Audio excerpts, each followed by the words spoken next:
Eu vou falar essencialmente de documentos manuscritos. Vou procurar não falar muito depressa. Se quiserem falar muito depressa, façam um sinal, por favor. Ora, no que diz respeito aos Açores, nós temos uma situação parecida com as Canárias, no sentido em que temos todos várias ilhas. É um arquipélago com muitas ilhas. E por isso nós temos espaços diferentes dentro dos Açores. Pela tradição histórica, os Açores, no século XIX e durante quase todo o século XX, até 1976, que é a criação da região autónoma dos Açores, os Açores estavam divididos até 1976 em 3 distritos, correspondentes aos grupos geográficos das ilhas. O grupo oriental, que tem 2 ilhas, Santa Maria e São Miguel, com a capital de distrito em Ponta Delgada, onde nós nos encontramos, onde é a sede da Universidade dos Açores. O grupo central, na verdade, tem 5 ilhas, mas dessas 5 ilhas, as 2 mais próximas do Ocidente ficaram administrativamente ligadas ao grupo ocidental. E assim, a capital de distrito do grupo central foi Angra do Heroísmo, na Ilha Terceira, e nesse distrito estavam compreendidas também as ilhas de São Jorge e da Graciosa. E o distrito da Horta, na Ilha do Faial, tinha a ação administrativa sobre a Ilha do Faial, a Ilha do Pico e as 2 ilhas mais ocidentais de toda a Europa, a Ilha das Flores e a Ilha do Corvo. Em cada uma das cidades sede do distrito havia um arquivo que juntava a documentação relativa às ilhas desse mesmo distrito. Ou seja, a dimensão Açores era uma dimensão que não existia em termos de documentação. Existia, sim, a dimensão ilha e a dimensão arquivo distrital. Em 1976, esta situação foi modificada porque deixaram de existir os distritos e passou a haver a região autónoma dos Açores, uma só região. E aí surgiu um problema. Como juntar os arquivos? Como garantir que havia um mesmo acesso por parte das populações? A solução adotada foi a de manter nas antigas capitais do distrito um arquivo, já não distrital, mas agora com a designação de regional. E foi também adotada uma solução que tem dado muito bons resultados, que é juntar, manter unidos o arquivo regional e a biblioteca. Isto é, para efeitos de pesquisa, nos Açores, nós dirigimos, em primeiro lugar, ao arquivo de Ponta Delgada, ao arquivo de Angra do Heroísmo e ao arquivo da Horta. Qualquer deles é Biblioteca Pública e Arquivo Regional. Isso permite concentrar a documentação. Mas, para além disso, há outros arquivos, nomeadamente os arquivos eclesiásticos, com tudo o que diz respeito à Sé, ao Bispado de Angra do Heroísmo, que tem os seus arquivos próprios. O arquivo da Mitra de Angra, os arquivos eclesiásticos. Isto leva-nos também a uma situação que eu penso que será interessante discutir depois entre vós, que tem a ver com a forma como as populações reagem à sua documentação. Quando se colocou a hipótese, ainda antes da autonomia dos Açores, de toda a documentação de todo o país ser enviada para Lisboa para o arquivo central, o arquivo da Torre do Tombo, as populações reagiram mal. E os próprios arquivistas da Torre do Tombo afirmaram, com toda a razão, que não tinham espaço nem condições, recursos humanos, para poder guardar toda a documentação do país. Ou seja, é completamente inviável a ideia de um único arquivo central para todo o país. Mas as populações reagem bem à existência de um arquivo que fique na sua região, na sua zona. Compreendem se ele não ficar na sua paróquia, freguesia ou vila ou cidade, desde que fique numa entidade regional. No caso dos Açores, temos estes 3 arquivos regionais. No caso das Canárias, principalmente as populações reagiram da mesma forma. Isto para vos fazer notar como é difícil trabalhar a documentação existente sobre estes vários pontos. Presentemente, nós temos um grande desenvolvimento no que diz respeito à parte da indexação, à parte da catalogação, isto é, ao conhecer as listas de fundos documentais e ao serem tratados. Inclusivamente, vários deles estão já disponibilizados por e-mail na internet, de modo gratuito. Todos os registros das paróquias, os registros de batismo, de casamento, os registros de morte, óbitos, alguns relatórios de confessados e outros documentos já estão disponíveis na página internet da Direção Regional da Cultura do Governo Regional dos Açores. E isso permite um grande avanço em termos de estudos. Além disso, também nós temos, felizmente, vindo a aumentar o número de técnicos de arquivo, o que permite trabalhar mais a documentação. E uma outra forma de trabalhar, valorizar, dar a conhecer a documentação dos Açores têm sido as teses. As teses de mestrado, as teses de doutoramento, os trabalhos desenvolvidos pela Universidade e por diversos investigadores. Estas são as condições gerais. Gostava agora de vos falar, em relação ainda à questão das tipologias da documentação, portanto, continuo a falar do primeiro ponto. Gostava de vos dizer que fazer história dos Açores não significa trabalhar só nos arquivos dos Açores e não significa que nos arquivos dos Açores só haja documentação dos Açores. Ou seja, por um lado, há documentação que diz respeito aos Açores e que não está nos arquivos dos Açores. Por outro lado, nos nossos arquivos existe documentação que diz respeito a outras realidades. Quando os portugueses, no século XV, começaram a povoar estas 9 ilhas, que eram desertas até então, os Açores, como nós acabámos de ver, pela comunicação da professora Margarida Vaz do Rego Machado, ficaram plenamente integrados nas rotas da expansão marítima portuguesa. E isso fez com que este arquipélago tenha tido, desde o século XV, uma dimensão verdadeiramente transoceânica, verdadeiramente internacional, com muito comércio e com muita emigração. Logo ao fim de 100 anos do início do povoamento, isto é, logo por volta de 1520, 1530, nós começamos a ter populações dos Açores a emigrarem para diversos sítios.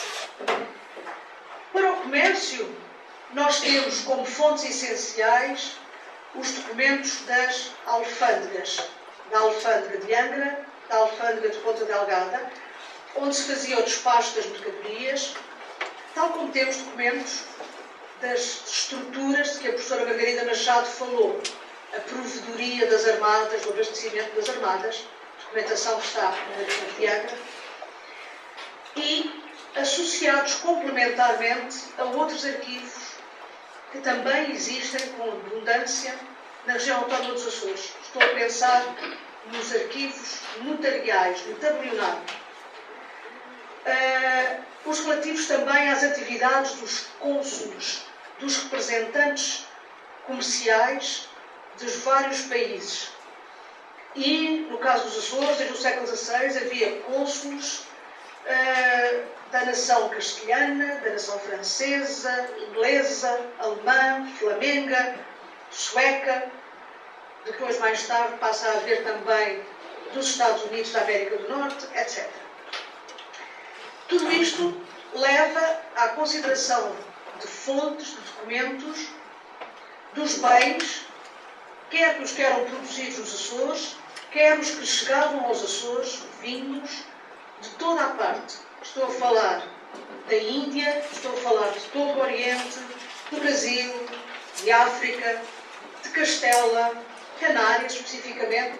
Há bastantes relações entre os Açores e as Canárias, nomeadamente quanto ao abastecimento de cereais e à circulação de mercadores, mas também por documentos relativos a bens transacionados em França, nas Ilhas Britânicas, no norte da Europa, nos Estados Unidos, etc.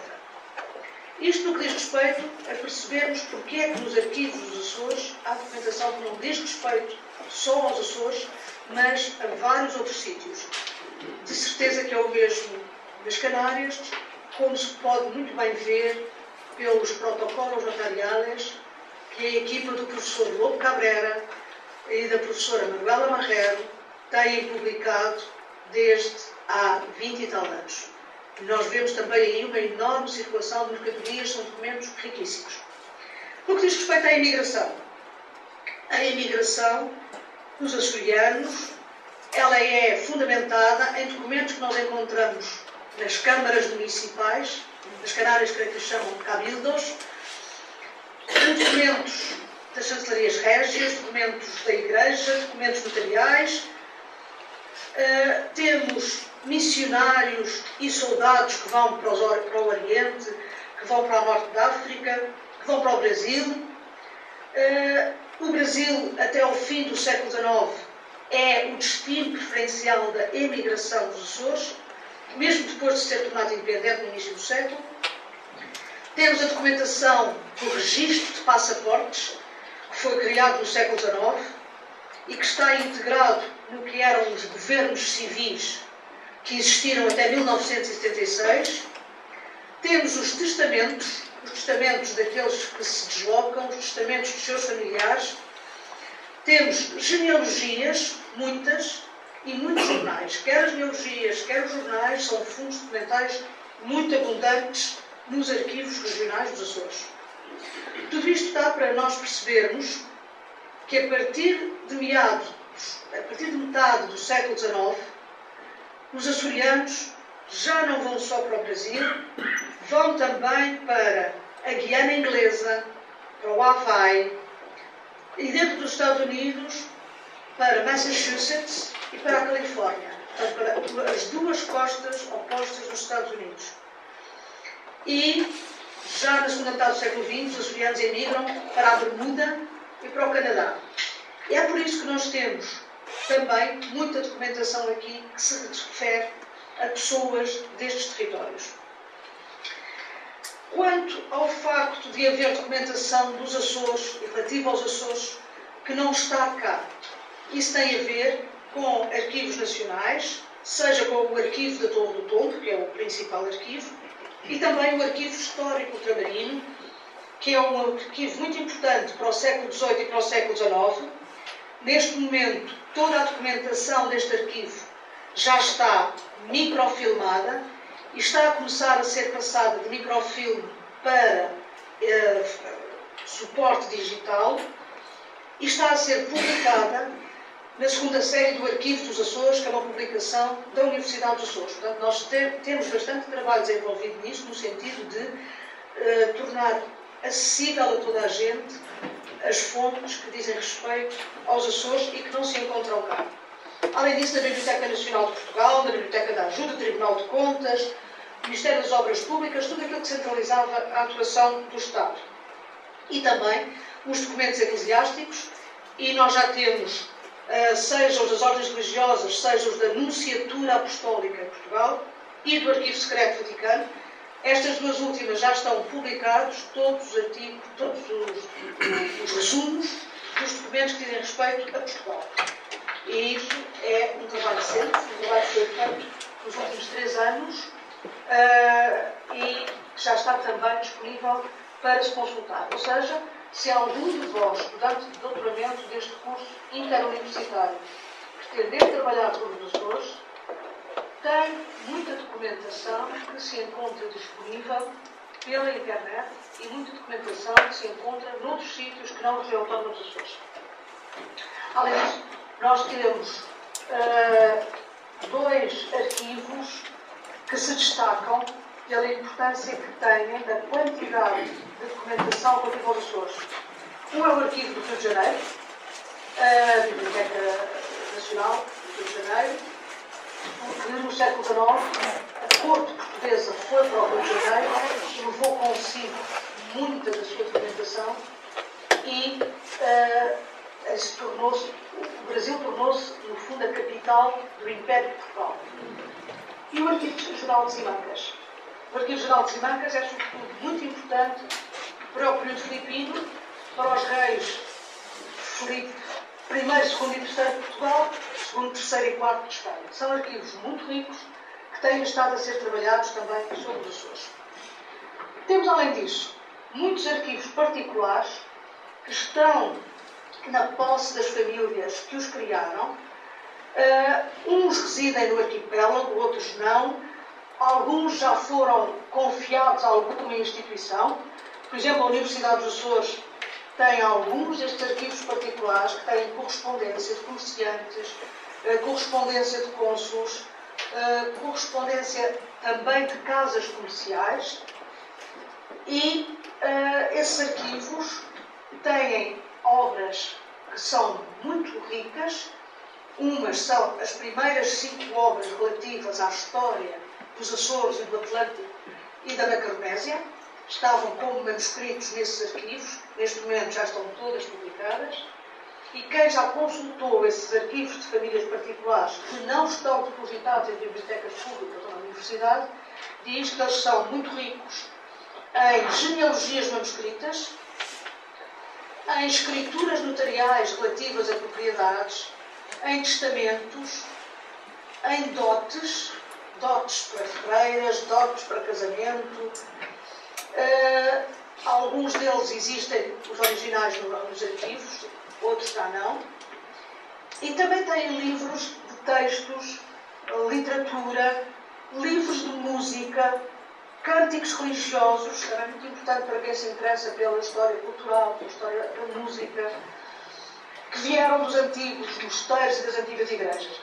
Nós temos aqui um problema, é que nos Açores houve muitos conventos masculinos e conventos femininos, mas quando, no século XIX, o liberalismo determinou a extinção de todos esses conventos, juntou-se tudo num só sítio e ficou impossível de saber quais os livros que pertenciam a um convento, quais os livros que pertenciam a outro. Um dos estudos que se poderia fazer, se soubesse qual a origem dos livros, era quais os livros que eram lidos no convento A ou B.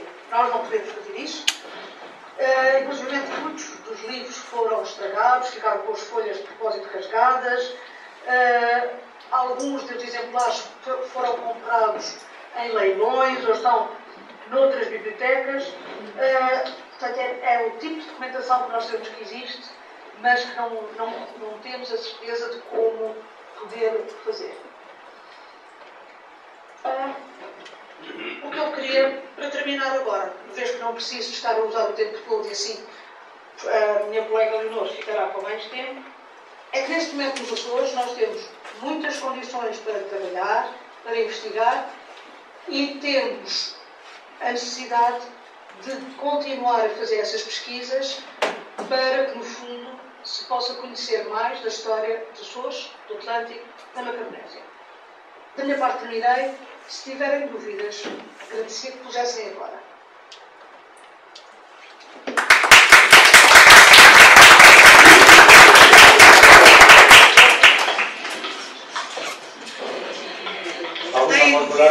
Vamos a formularle alguna pregunta. ¿De acuerdo?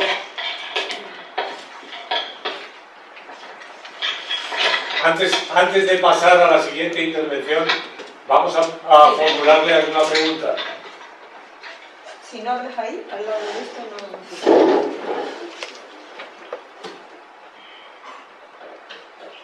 Ahí tienes el micro. Antes de pasar a la intervención de Leonor, vamos a hacerle alguna pregunta, ¿le parece? Sí, sí. Bien. Hay una pregunta. Sí. Yo quisiera preguntarle, dado que ha hablado de los... Quiero ser un poco portavoz de algunos doctorandos de este doctorado, tanto los de la promoción del año anterior como los de este año. Por ejemplo, ha hablado de libros musicales. Sí. ¿Hay algún fondo documental que tenga que ver con la sede en la que haya documentación para poder estudiar lo que sería el equivalente a una capilla musical catedralicia o de la sede? Há documentação, há livros musicais, eu encontrei já livros musicais das freiras. No, pero no me refiero más que a libros de música, me refiero a que si las instituciones musicales, por ejemplo, un coro de la sede, los músicos de la sede, podría rastrearse en algún fondo documental el estudio de este tema. ¿Entiende lo que quiero decir? ¿Percibe? Esse fundo, ainda, se existe, ainda está disperso. Porque no ano passado eu estive precisamente a fazer um trabalho sobre livros de música. Havia algumas coisas relativas à Sé, sim senhor, à Sé de Angra, ao grupo dos cânones, dos eclesiásticos, do clero da Sé, mas as coisas estão um bocado soltas. E essa parte ainda não foi possível identificar por completo. Sabemos algumas coisas, sobretudo do século XVIII, para trás não estamos a encontrar. ¿Y a dónde tendría que dirigirse? ¿Dónde tendría que dirigirse nuestro doctorando? Teria de se dirigir em Angra, ao Arquivo Regional de Angra, para consultar o que houver aí. Porque aí no Arquivo Regional está também toda a documentação eclesiástica da Mitra. Mas há muita coisa que deve estar em arquivos particulares e que nós não temos. Bien, otro tema. Los proyectos arquitectónicos, los diseños arquitectónicos, ¿eso dónde está depositado? Los proyectos de los arquitectos, maestros de obras, arquitectos... Estão em vários sítios. Estão em vários sítios. No que diz respeito às fortalezas que foram mandadas fazer por Dom Filipe II de Espanha e primeiro de Portugal, e acho que já tinham sido mandadas fazer por Dom Sebastião, alguns desses trabalhos existem cá e já têm sido estudados. Estão repartidos pelos vários arquivos regionais. Não sei onde é que estão tudo, isto é, os documentos estão dispersos, vários deles encontram-se também em Lisboa, nos arquivos, nomeadamente das obras públicas e em arquivos militares. E neste momento nós estamos a tentar fazer a lista o mais completa possível. A pessoa que quer trabalhar isso deverá primeiro contactar aqui a própria Universidade dos Açores para as pessoas que querem trabalhar nisso, poderem dizer onde é que vai encontrar as coisas que não estão tão acessíveis assim, não são ainda tão conhecidas. Mais uma pergunta, professor Santiago?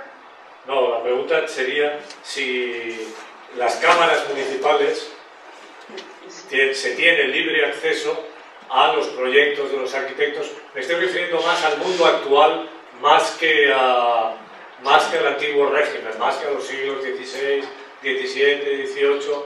Me estoy refiriendo más al XIX y al XX, a los arquitectos y maestros de obras del XIX y XX, pero sobre todo de la segunda mitad del XX. As câmaras municipais têm arquivos próprios e eu penso que está lá a documentação dos últimos 50 anos, mas não tenho a certeza se é 50, se é 40, se é 60, não tenho a certeza. As outras documentações hay facilidad para entrar en ellos, hay libertad para entrar en ellos, facilidad. Todos os artigos estão nos arquivos regionais, em Ponta Delgada, Angra e Horta, pode-se entrar neles à vontade. Os atuais, E nas câmaras municipais? municipal, e muitas vezes está ligado também, quando não são obras das câmaras, mas são obras do Governo Regional, à Secretaria Regional dos Equipamentos, que tem o seu arquivo de câmaras, que está a ser tratado por uma. É possível trabalhar, sim, fazendo um pedido e explicando o que é que se vai fazer. É possível. Y O acesso não é. finalmente los archivos militares, los temas militares relacionados con Azores, ¿hay que estudiarlos en Portugal o se pueden estudiar en Azores? Los temas militares, me refiero a los temas militares del siglo XX. Sim, não se consegue separar. Temos documentação em Lisboa, temos documentação nos Açores, por vezes temos documentação também no Brasil. Portanto, alguém que queira trabalhar a parte militar, seja para o século XX, seja para trás, vai ter de estar nos vários arquivos. ¿Alguno de ustedes quiere? Porque yo he hablado con varios doctorandos que tenían esa preocupación, pero si quieren hacer... los archivos de la masonería en Azores, ¿dónde están? Da franco-maçonaria, Sí. La masonería. não sei. No lo saben. Maçonaria. Os franceses é que usam muito a maçonaria só no sentido de os pedreiros, os construtores de pedras.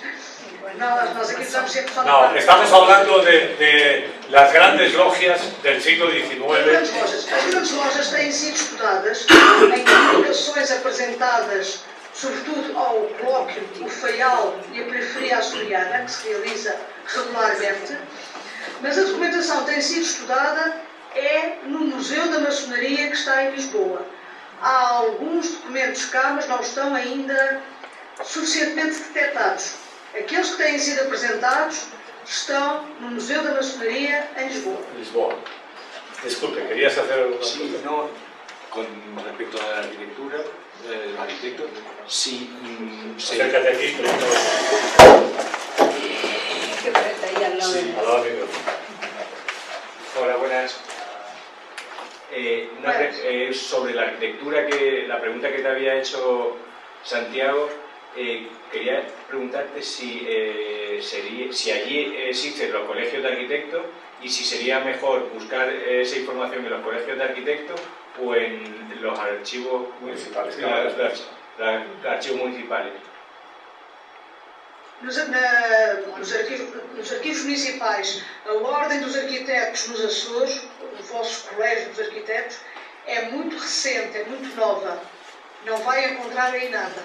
É mais fácil nos arquivos das câmaras municipais e nos arquivos do Governo Regional. Muchas gracias. Da ¿Alguno tiene Direção alguna Geral da Cultura para preocupación ter alguma coisa. específica que le interese? Social, por ejemplo. ¿Alguno?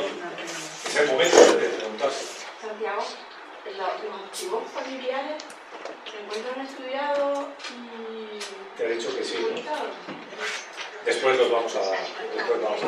Bueno, pues pasamos a la siguiente intervención. Muito obrigado. Eu agradeço, muito obrigada eu peço desculpa, eu tenho que sair agora. Seja todos a continuação de um bom trabalho. Muito obrigada. Ora, boa tarde, penso que já estamos na parte da tarde. A minha intervenção vai explorar, sobretudo, o interesse destes fundos, dos arquivos, das bibliotecas particulares para estudos interdisciplinares que se fundamentam no âmbito dos estudos culturais e dos estudos visuais. Portanto, vou tentar demonstrar como é que as bibliotecas particulares, alguns fundos, algumas coleções pessoais que estão acolhidas da Biblioteca Pública e Arquivo Regional de Ponta Delgada, têm sido aproveitados para trabalhos de mestrado que se desenvolvem numa base interdisciplinar que acerca precisamente nas várias possibilidades de estudos que são permitidos pelos estudos culturais. E o conceito central desta reflexão será o de poder, uma vez que todas as análises e todos os estudos desenvolvidos no âmbito dos estudos culturais, dos estudos de tradução, dos estudos visuais, se fundamentam neste conceito fundamental que atravessa as análises contemporâneas sobre os atos simbólicos. E para tal, eu usá-lo-ei na perspectiva que é adotada por Foucault e que se baseia em 3 princípios fundamentais. O primeiro princípio, quando nós procuramos fazer um estudo baseado na centralidade do poder, o primeiro princípio é de que o poder não é escasso, o poder é abundante. E é abundante porque não é detido exclusivamente pelas classes dominantes, nem pelos governantes. Sempre que 2 indivíduos se encontram, estão implicados nestes encontros relações assimétricas de poder, e estas relações podem transparecer, podem ser mostradas em termos verbais, por exemplo, através do discurso científico. O segundo princípio é o de que o poder não é omnipotente, não é omnisciente, não é omnipotente. E como ele é exercido nas relações entre os indivíduos, e estas ocorrem sempre, desenvolvem-se sempre de uma forma dinâmica, o poder não é exercido de uma forma fixa, de uma forma estável. Está sujeito a oscilações, a flutuações, pode ser facilmente transferido de um grupo para o outro, e por isso mesmo quem tem o poder sabe disso, sabe que ele facilmente pode ser transferido e evita conceder liberdade de ação aos outros, impondo regras de discurso, regras de sociabilidade, regras de comportamento, mecanismos de vigilância, ou seja, todo um aparelho de ordem que visa manter o poder tal como ele se encontra num determinado momento. O terceiro princípio é o de que o poder não tem apenas uma dimensão negativa, também pode ser positivo. O poder positivo consiste em se ter e saber usar a liberdade individual, saber tomar decisões, saber ajudar aqueles que não têm consciência de como o poder também está ao seu alcance e a adquirir esta consciência. É um poder positivo porque impede formas negativas de alastramento do poder, como, por exemplo, manipulação e opressão. E o poder é um elemento negativo da sociedade, sim, quando for usado para suscitar terror, impor interesses sectários ou manter uma ordem assimétrica. Por isso mesmo, as análises contemporâneas no âmbito da cultura procuram sempre redistribuir o poder de forma a criar redes mais simétricas de poder. Ora, da situação que foi aqui apresentada pela minha colega, nós podemos concluir que nos encontramos nos Açores num limiar de uma nova fase. E esta nova fase consiste em quê? Consiste, em primeiro lugar, na existência de estruturas que estão preparadas para acolher toda a documentação que importa preservar, toda a documentação, toda uma memória do passado que se encontrava dispersa. Portanto, neste momento nós já estamos em condições de ter espaços, estruturas e instalações capazes de acolher esta memória.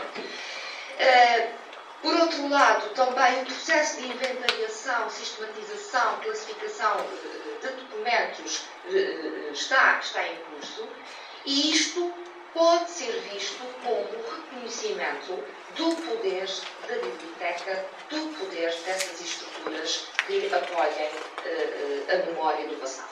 O documento catalogado adquire um valor suplementar ao ser monumentalizado. E tanto assim é que cada vez mais as bibliotecas se confrontam com inúmeros pedidos de acolhimento de espólios particulares.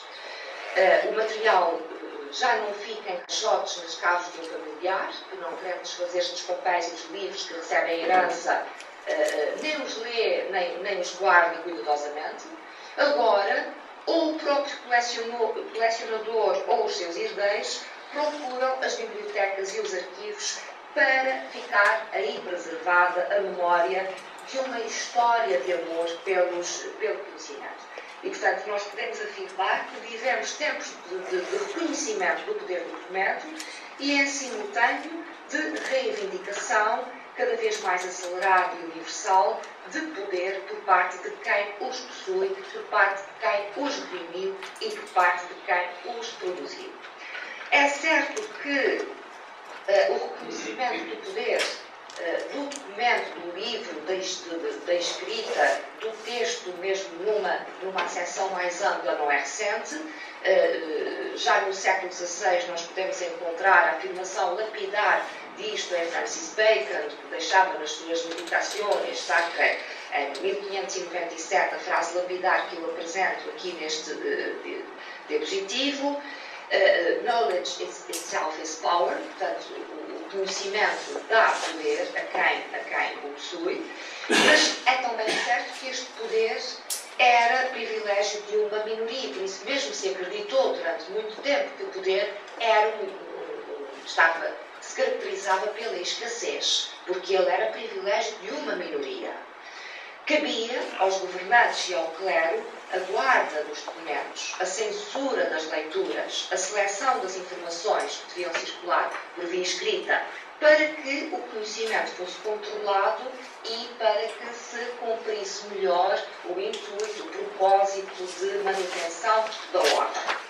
E por isso mesmo, até ao século XIX, quase todas as bibliotecas são privadas e, salvo raríssimas exceções, são um privilégio exclusivo dos reis, ou do clero, ou dos nobres, ou dos bibliófilos, que a partir da invenção da imprensa e sob a inspiração da filosofia humanista, começam a construir as suas próprias livrarias particulares.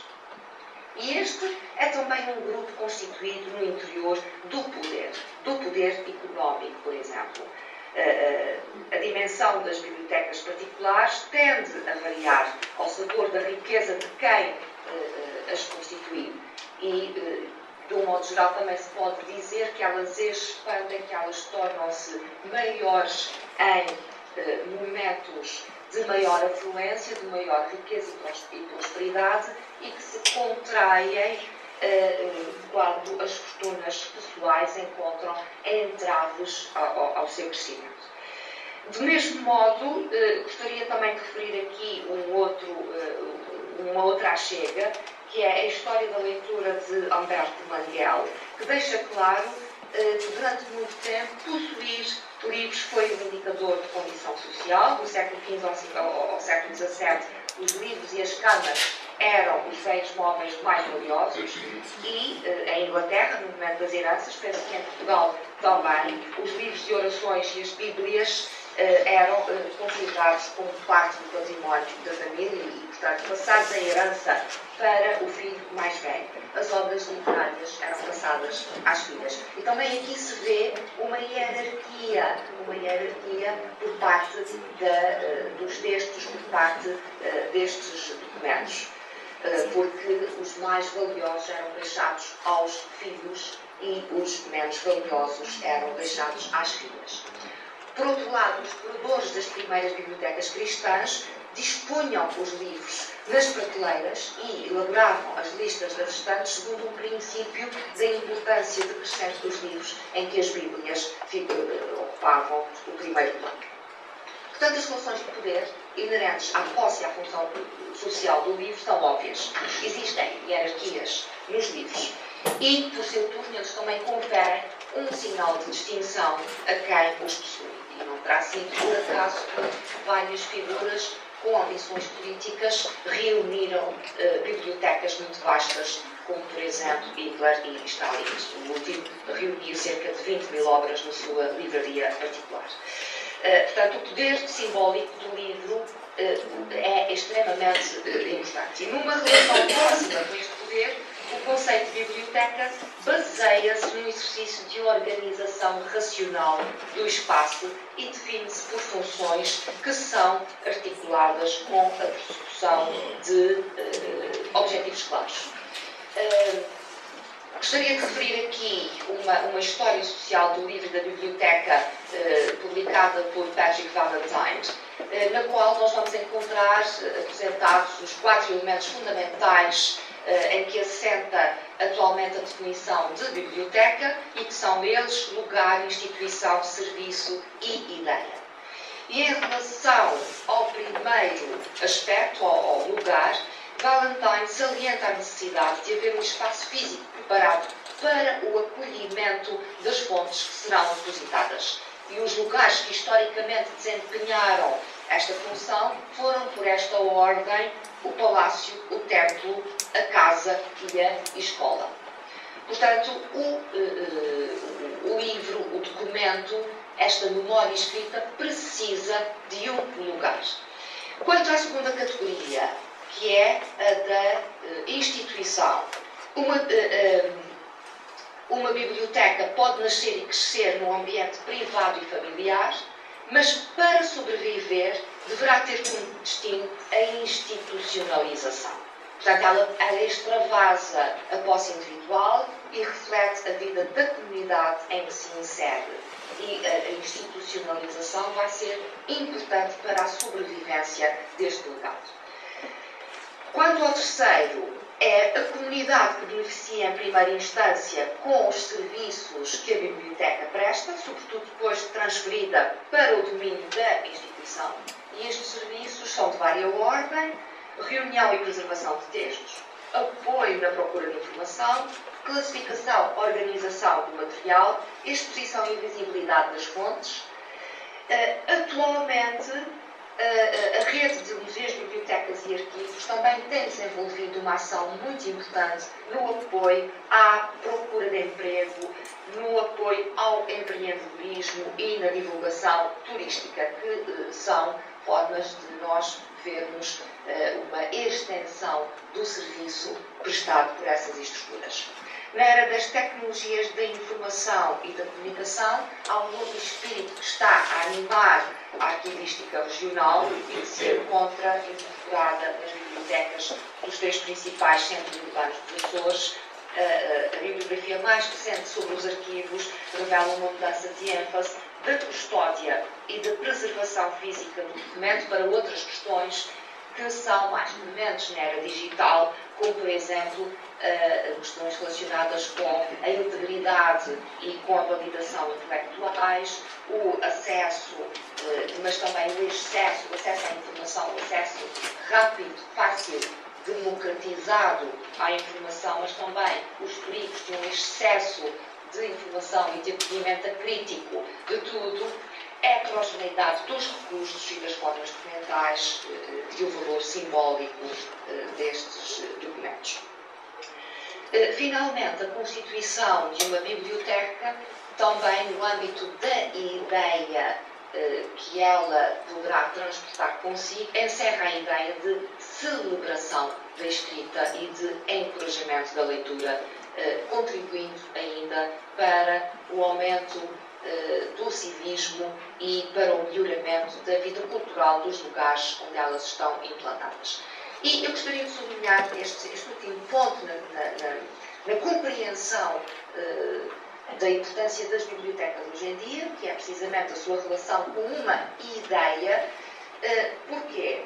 Em primeiro lugar, porque vou apresentar 2 bibliotecas, 2 livrarias particulares, e quando nós falamos de livrarias particulares, é este o elemento que sobressai, uma vez que as livrarias pessoais não se confundem com as estruturas públicas que as acolhem.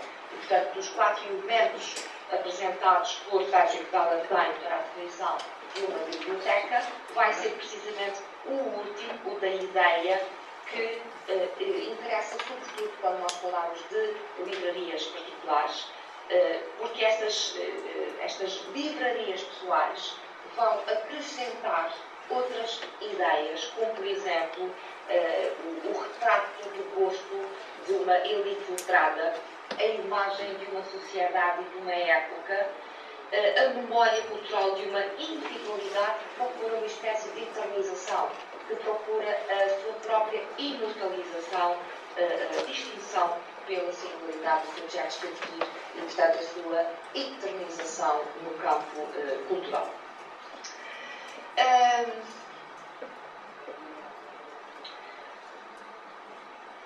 Por outro lado,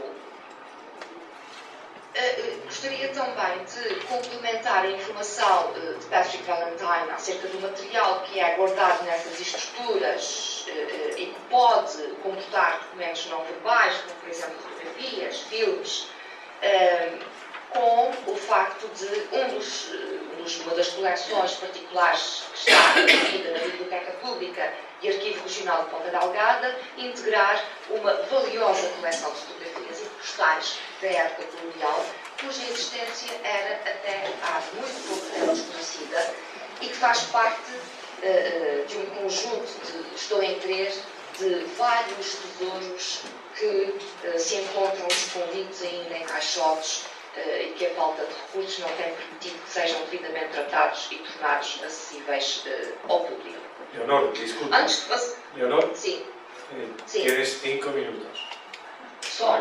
Ora, então vou passar para uma descrição rápida da Biblioteca Pública e Arquivo Regional de Ponta Delgada. Como veem, os arquivos históricos são os que aqui estão na coluna da esquerda e as livrarias particulares são as que se encontram na coluna da direita.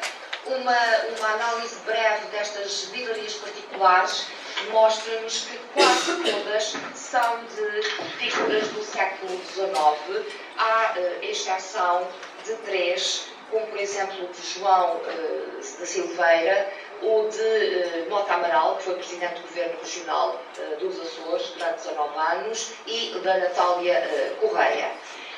As duas livrarias particulares que eu gostaria de sublinhar são as de João Maria de Aguiar e de José do Canto, que foram duas figuras do século XIX, João Maria de Aguiar, finais do século XIX, princípios do século XX, que se movimentaram em esferas do poder e cujas bibliotecas privadas mostram precisamente isso, refletindo os gostos e os interesses de cada um deles. Ora, no primeiro caso, no caso de José do Canto, interessa sobretudo mostrar, e gostaria, portanto, aqui vou voltar aqui, se tiver tempo, falar um pouco da Biblioteca como utopia, mas mostrar a importância da tradução nesta biblioteca, o que se relaciona com uma das características da utopia, que é precisamente a da distância, da tentativa de mostrar algo que se encontra bastante afastado da realidade conhecida. Ora, nesta biblioteca constituída por 15.907 exemplares, nós vamos encontrar cerca de 22% desta biblioteca constituída por obras em línguas estrangeiras ou traduções e obras bilíngues e multilíngues, o que é uma fatia considerável. Também nos permite compreender quais as principais línguas que tiveram influência, línguas e culturas que tiveram influência para a cultura açoriana, nomeadamente o francês, logo a seguir o latim, o espanhol em terceiro lugar e o inglês em quarto lugar. Das obras traduzidas, nós temos traduzidas para português cerca de 536, para francês cerca de 111. Portanto, a língua francesa aparece sempre num lugar de grande destaque. É a língua mais traduzida para português. E das obras portuguesas traduzidas para outras línguas, também o francês aparece como uma língua em destaque, uma vez que surgem 73 títulos que cabem nesta categoria. Quanto aos temas predominantes, nós encontramos, sobretudo, a literatura como tema predominante desta biblioteca particular, logo seguida, e em particular a obra camoniana. Nós temos aqui a primeira, mais importante coleção privada das obras de Camões, de Luís de Camões, está aqui na Biblioteca Pública e Arquivo Regional de Ponta Delgada. É a segunda mais importante a nível nacional e a primeira privada mais importante.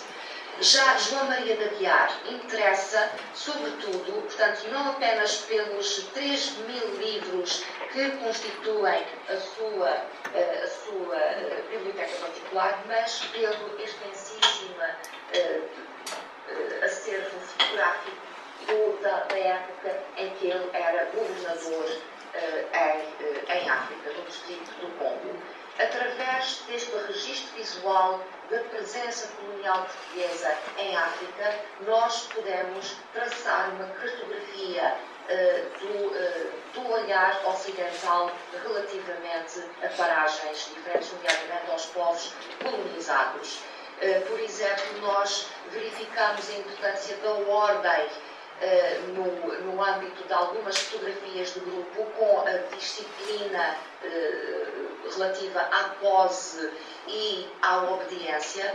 Vemos também uma maior descontração e uma maior liberdade quando os africanos são fotografados no seu próprio ambiente, o que já não acontece quando eles são colocados em ambientes claramente marcados pela presença do ocidental, como esta fotografia do grupo numa missão de Huila. Verificamos também que a população africana é que aparece com maior frequência e com maior incidência neste espólio fotográfico e que dos vários géneros fotográficos que nós encontramos nessa coleção também assume uma relevância muito especial o que é as casas, as construções, uma vez que João Maria de Aguiar era um engenheiro militar e que ele usa, portanto, a fotografia para fazer uma documentação dos interesses que ele manifesta relativamente a esta parte que é precisamente a da engenharia militar. Vou passar então à conclusão e haveria muito a dizer em relação a este fundo documental. Consegue-se, por exemplo, ver como existe uma muito maior disciplina e organização nos edifícios dos ocidentais, em oposição às colatas dos africanos, uma vez que eles obedecem a uma linha muito mais retilínea do que às construções africanas. E, portanto, para terminar, sublinhar que os casos aqui analisados e as possibilidades de estudo que se desprendem destas livrarias populares demonstram como as redes de poder se estendem de forma subtil através de vários tipos de textos e de imagens aparentemente esvaziados de objetivos de poder. Muito em particular demonstram como no século XIX muitos poderes associados à biblioteca e ao arquivo, nomeadamente às bibliotecas e aos arquivos pessoais, era o de preservar uma memória que representasse aquilo que se entendia ser a imagem mais poderosa do país para o resto do mundo. Como é que Portugal se procurava afirmar-se ao nível internacional através da sua história literária, nomeadamente através dos seus grandes vultos, como Camões, e através do esforço de modernização que estava a fazer, desbravando riquezas de terras longínquas e apostando num saber técnico especializado, por exemplo, no saber da engenharia. A organização de todo este material mostra como a biblioteca, enquanto estrutura de poder, se assemelha em grande parte à utopia, se assemelha à utopia, uma vez que partilha algumas das suas características, e com isso termino. Muito obrigada. Muito obrigado.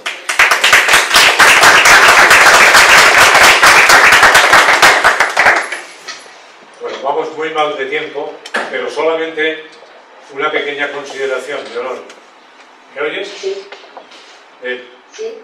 Creo que de este doctorado y en este campo concreto de los archivos y de las bibliotecas debería salir un mensaje de cooperación para que existiese una biblioteca virtual al menos de toda la Macaronesia y se pusieran en contacto todas las instituciones que conservan fondos y efectivamente existiese un fondo común de todos los archipiélagos.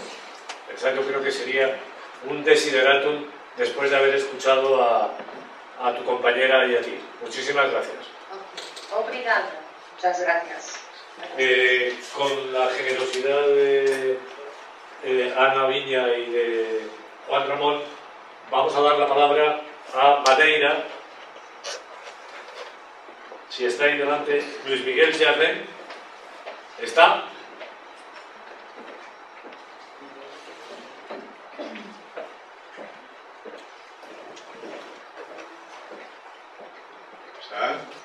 Boa tarde. Boa tarde. Luis Miguel, vamos muy mal de tiempo. Sí, ya recuerda. Y te voy a pedir que reduzcas tu intervención lo más posible, 20-25 minutos como máximo, porque si no, no van a poder intervenir los de Canarias que no lo han hecho todavía, y en el programa estaban antes. ¿Cierto? Certo. Estamos só aqui com um problema técnico, mas já estão a resolver. Tienen que dar la vuelta a la cámara, porque se le ve de espaldas. Sim.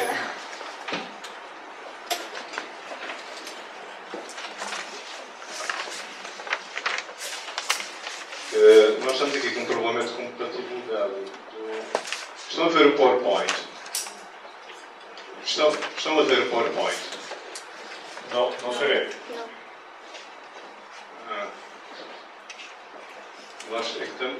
Há aqui um problema qualquer de incompatibilidade sobre o qual não sei pronunciar.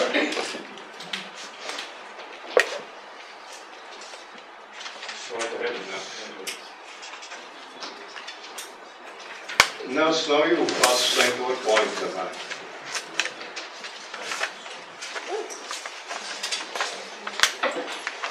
Não é possível. Estão a dizer que não é possível.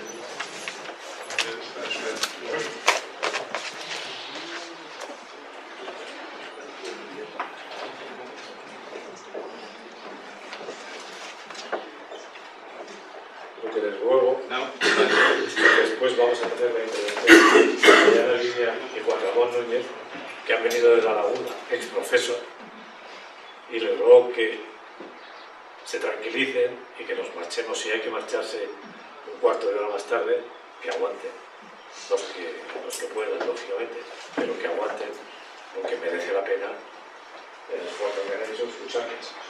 Yo quería dar paso a Madeira para que pudiéramos después terminar con tranquilidad, pero...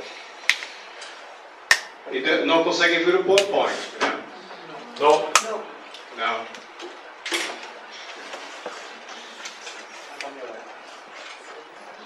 Lo vemos a lo lejos, pero luego después aquí. Estão a ver? Tienen que cambiar de pantalla. Su cámara, tienen que cambiar de cámara.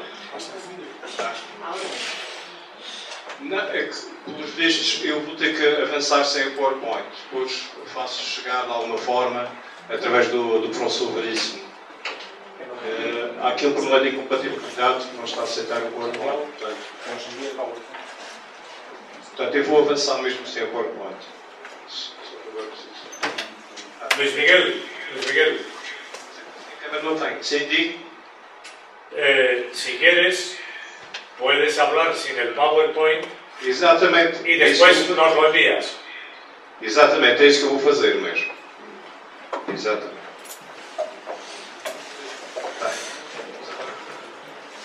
Já vão apontar a câmara também. Peço desculpa, mas eu sou completamente alheio a este problema.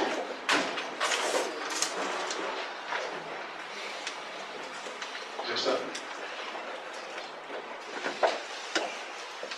Acho que...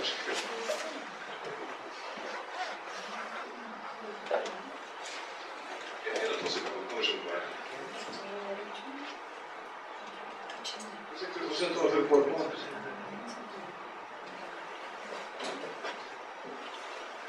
Só para confirmar, estão a ver o PowerPoint?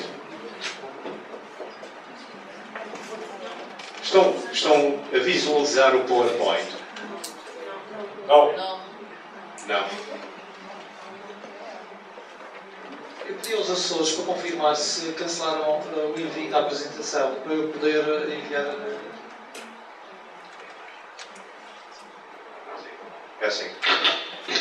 Nós estamos à espera do técnico para ligar agora para eu fazer isto e não sei como é que é. Bem, então eu vou prosseguir sem o PowerPoint, depois faço a chegar o professor Veríssimo.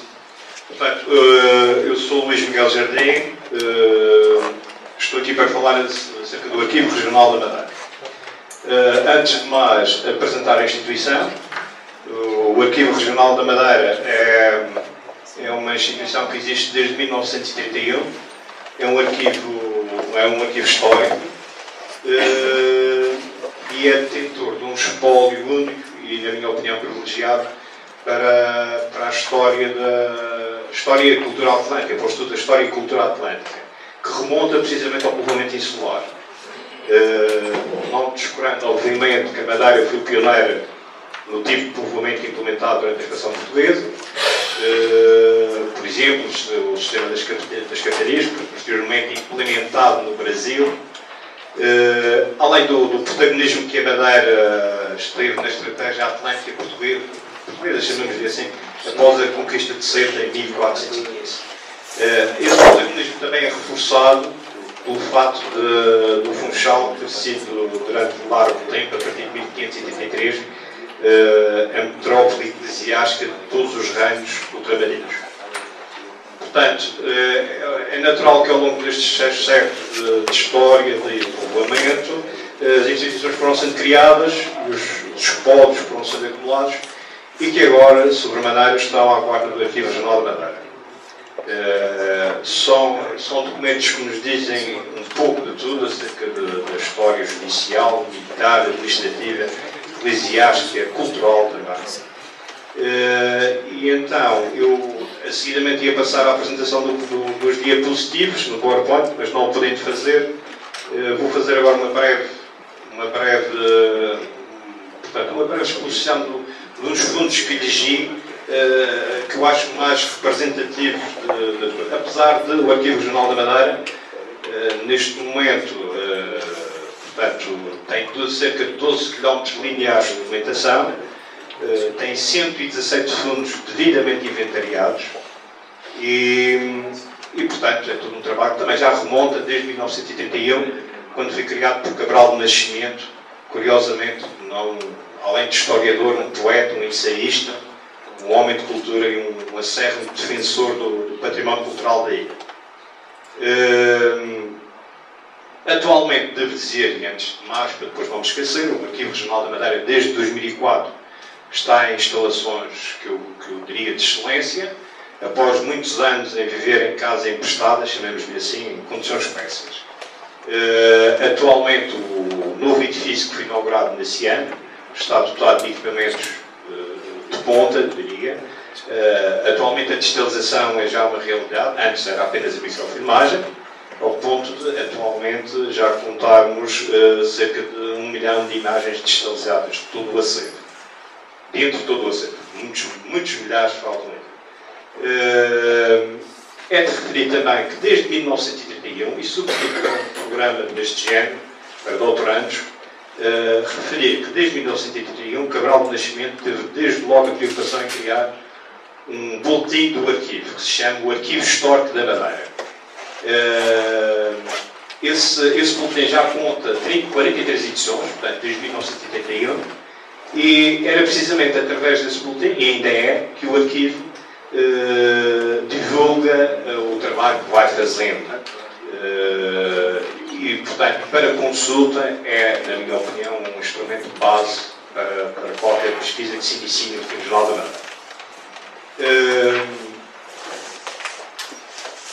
Começando pelos fundos documentais que estão à guarda do arquivo. Eu começaria pela Câmara Municipal do Funchal, obviamente. O Funchal foi levado à vida em 1454 e criado e feito cidade por Carta Régia de 21 de agosto de 1508.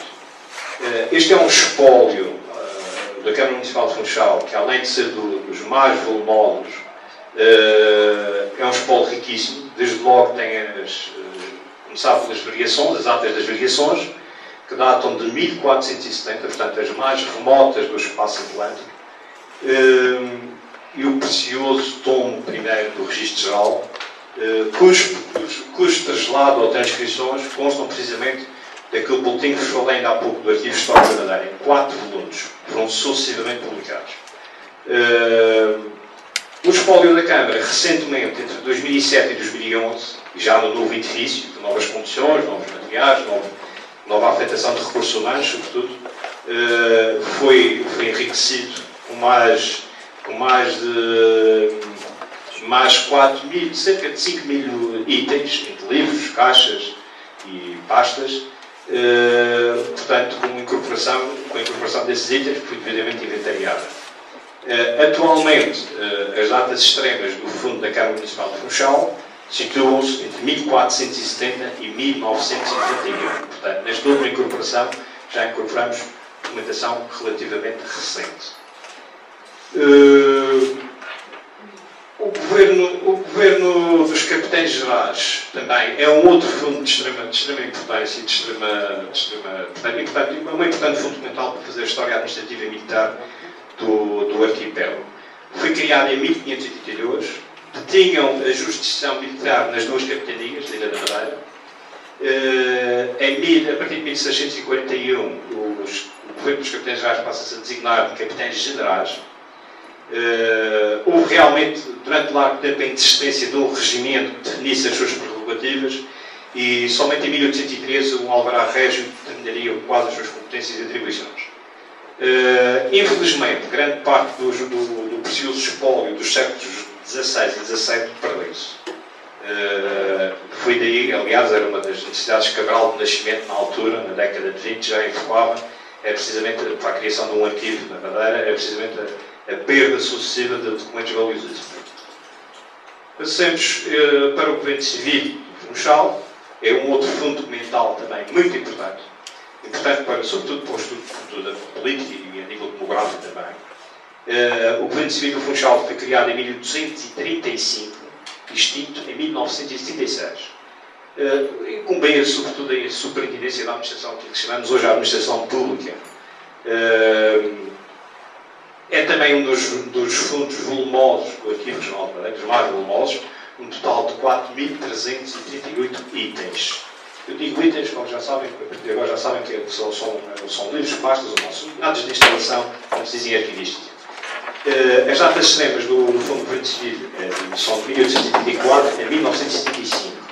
Aqui destaque-se as extensíssimas séries de correspondências pedida e recebida com várias autoridades, o Ministério do Ramo, as administrações dos conselhos, as câmaras municipais e diversas autoridades aqui do arquipélago. Portanto, essa série é valiosíssima. Oxalá um dia pudéssemos catalogá-la documento a documento, mas esse é um projeto já que terá que envolver outros recursos, que não os que agora temos. Destaque também para os processos de passaportes, que temos desde 1872 até 1974 e que é fundamental sobretudo para uma ilha como é a Madeira, que tem uma diáspora de imigrantes espalhados por todo o mundo, dos espólios também mais consultados. A Alfândega do Funchal, obviamente importantíssimo para a história económica da região, está lá todo o regime fiscal e aduaneiro. A Alfândega foi criada em 1477, com a determinação da infanta de Dona Beatriz, que era mãe do Duque de Viseu na altura. Cumpria, obviamente, a arrecadar as dívidas sobre as mercadorias importadas e exportadas. Portanto, isto diz tudo acerca da importância desta instituição. Daqui destaco uma série também muito importante, são os processos de navios, em que cada processo consta de entrada, saída, passageiros, carga, veículo, portanto são processos interessantíssimos. As datas extremas da Alfândega do Funchal situam-se entre 1864 e 2000. também foi, quando digo 2000, porque também entre 2007 e 2011 houve uma grande incorporação de documentação da alfândega. Infelizmente, toda a documentação da alfândega anterior a 1864 está na Torre do Tombo, juntamente com outra documentação que tem finais do século XIX, que foi para a Torre do Tombo, não havia condições aqui para a sua guarda, e que agora nós estamos a tentar reaver, digamos assim. Finalmente, também, ainda não, a Rodriga e a Junta Real da Fazenda Funchal. Portanto, também, precisamente, eram as mesmas atribuições da alfândega, que foi o organismo que antecedeu a alfândega do Funchal, também importante para a história económica. Por determinação régia, foi reestruturada a Rodriga e criada em substituição a Junta da Real Fazenda, passou a ser dirigida por um colégio de autoridades. Também aqui, um total de 1.636 códices foi, em finais do século XIX, transferido para a Torre do Tombo. Aqui, a Rodriga e a Junta Real da Fazenda, portanto, controlavam essencialmente a atividade financeira da coroa e o aparelho fiscal aqui no arquipélago. Foi suprimida em 1884. Infelizmente, aqui no Arquivo Geral da Madeira apenas temos 26 itens, cujas datas extremas situam-se entre 1659 e 1833. A Misericórdia do Funchal, criada em 1511, já com fins assistencialistas, obviamente, assistência aos pobres, aos doentes, aos órfãos e às necessidades em geral. Alguns dos seus valiosos documentos são anteriores à criação da Confraria da Misericórdia, em 1508. Eu destaco aqui, só uma pequena curiosidade, é o único fundo, na minha opinião, cujos livros de receita e despesa é o único fundo que tem iluminadoras de uma qualidade também. Iluminadoras. Folhos iluminados muito preciosos. As incorporações ocorreram deste fundo em 1931 e 1964, num total de 761 itens. As datas extremas são 1477 e 1922. Devo dizer que já existem alguns estudos e algumas teses de mestrado e doutoramento sobre a Misericórdia do Funchal. Outras misericórdias existem no arquipélago e também estão no arquivo, embora, devido por causa das catástrofes naturais, as aluviões, os incêndios, são quase residuados os livros. Nomeadamente os concelhos da Caneta, com 34 livros, Machico, temos apenas um livro da Misericórdia de Machico, Porto Santo também um livro e Santa Cruz 2 livros. Já aproximando-se quase do fim, apresentar também um fundo importantíssimo também, e também neste preciso momento o mais volumoso do Arquivo Geral de Madeira, foi a Junta Geral do Distrito Autónomo do Funchal. Este fundo mental encontrava-se disperso por vários organismos do atual Governo Regional. Portanto, a Junta Geral do Distrito Autónomo do Funchal foi criada em 1836. Foi extinta em 1892 e depois restabelecida em 1901. E é aí que assume, digamos, a plenitude dos seus poderes. Nomeadamente mobilizou um conjunto apreciável de meios humanos e recursos materiais no desenvolvimento do arquipélago. Quando digo no desenvolvimento do arquipélago, falo essencialmente das obras públicas, saúde, o desenvolvimento agropecuário, o planeamento económico. Portanto, digamos, eu diria que corresponderia ao atual governo regional, chamamos-lhe assim. Curiosamente, este órgão coletivo está intimamente ligado à autonomia da Madeira, porque começou a reivindicar, a certa altura, tinha estas atribuições todas no desenvolvimento das infraestruturas da ilha, e começou a reivindicar cada vez mais um crescendo de poderes que acabamos de consubstanciar a partir da Revolução de 1964. As incorporações, a incorporação foi uma incorporação recente, ocorreu entre 2007 e 2011, e num total de 7.427 itens. Portanto, é o mais volumoso. Luis Miguel, sim. Sintiéndolo mucho, tienes que ir terminando. Está bem, com certeza. Também era o último fundo que eu tinha para falar. Este da Junta Geral, que é importantíssimo para portanto, só me resta referir que o Arquivo Regional da Madeira, finalizando, além de um arquivo histórico, é também uma instituição, é preciso não descurar nisso, com um papel eminentemente cultural. Porque se cultura, se história é identidade, a cultura também é identidade, é preciso não descurar esse papel cultural que o arquivo teve, desde 1971 até os nossos dias. Muito obrigado e continuação de bom trabalho. E eu lamento o PowerPoint, mas depois fazemos chegar o PowerPoint com estes dados todos. Tá? Obrigado pela continuação do trabalho. Luis Miguel, no vamos a entrar... Sí, sí. No vamos a entrar en un debate porque no tenemos tiempo, pero sí lo que te vamos a plantear es que te vamos a mandar doctorandos al archivo. Como peço desculpa, não percebi. Que vamos a enviar a Funsal doctorandos que van a hacer una estancia en Funsal e irán a verte al archivo. Ah, com certeza, com certeza. Guardo, então. São bem-vindos. Tá, obrigado. Muito obrigado. Obrigado.